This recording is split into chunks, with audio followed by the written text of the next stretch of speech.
جن ولی کی جوتی کی برکت سے بھاگ گیا۔ امام جلال الدین سیوطی شافعی رحمۃ اللہ تعالی علیہ لقط المرجان میں ایک حکایت نقل کرتے ہیں کہ خلیفہ متوکل کی شہزادی کو جن چڑھ گیا۔ اس نے اپنا وزیر سیدنا امام احمد بن حنبل رضی اللہ تعالیٰ عنہ کی خدمت میں بھیجا۔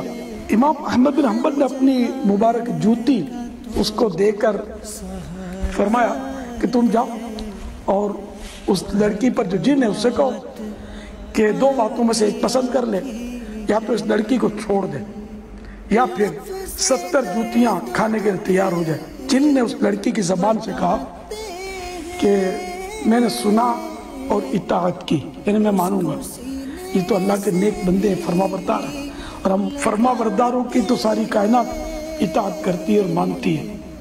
اگر امام احمد بن حنبل حکم فرمائیں گے کہ عراق چھوڑ دو تو ہم ملک عراق چھوڑ کر چلے جائیں گے، یہ کہہ کر وہ جن جو تھا وہ اس لڑکی سے اتر گیا۔ لڑکی تندرست ہو گئی اور بعد میں اس کے بچے بھی ہوئے۔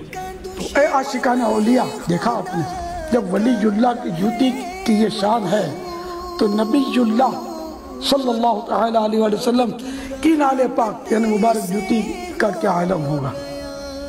جو سر پہ رکھنے کو مل جائے نال پاک کے حضور تو پھر کہیں گے کہ ہاں تاجدار ہم بھی ہیں۔ صلو علی الحبیب صلی اللہ تعالی علی محمد۔ مدنی چینل دیکھتے رہیے۔